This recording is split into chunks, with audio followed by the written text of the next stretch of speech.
السلام عليكم ورحمة الله وبركاته. kusoo dhawaada channelkeena Xisaan. Maanta mowduucan ka hadlaynaa waxa weeyaan macluumaadka qarsoon ee Turkiga. Wadankii quruxda ee taariikhda waxaa loo garanayaa Jamhuuriyadda Turkiga. Waxay ahayd xarunta Cusmaan ilaa iyo markay dhacaysay 1922. Intaa kadib waxaa gacanta waddanka ku qabtay inqilaabna kala wareegay ninka la yiraahdo Mustafa Kemal Atatürk. waxa uu isagu iskugu magacaabay aabihii Turkiga. waxa uu wadankii ka dhigay cilmaani. waxa uu soo guuriyay dhaqamadii Yurub.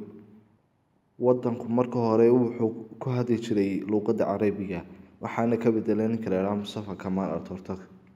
waxa uu soo guuriyay dhaqamadii Yurub. Turkigu waxa uu leeyahay 3 badood oo waaweyn ama 3 badood waaweyn Bagmara.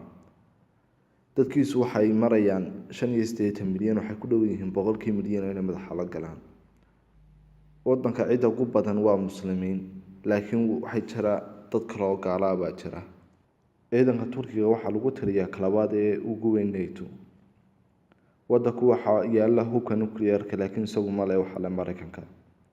Turkigu waxa uu jaaliyad ahaan ugu badan yahay Germany waxaana ku dhawaad degan 4 milyan oo qof oo Turkiya. wadanku waxa uu sameystaa cuntadiisa iyo cabitaankiisa inta ugu badan. tiirarka ugu waaweyn ee wadanku waa dalxiiska.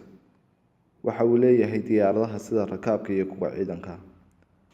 waxa la ogolaaday dumarku inay xijaabka si caam ah ugu xidhaan wadanka ay dibadda ugu soo baxaan ay jaamacadaha ku tagaan meel kasta ku tagaan 2013 baasi caam la wada ogolaaday. luqadda Turkiga waa mid fudud ee macadka. Turkiga waxa looga hadlaa luqad kaliya oo luqadda Turkiga. magaalada ugu weyn wadanka waxa weeyaan Istanbul. waa magaalo dalxiis. magaalada waxa ku kulma 2 qaaradood baa ku kulma.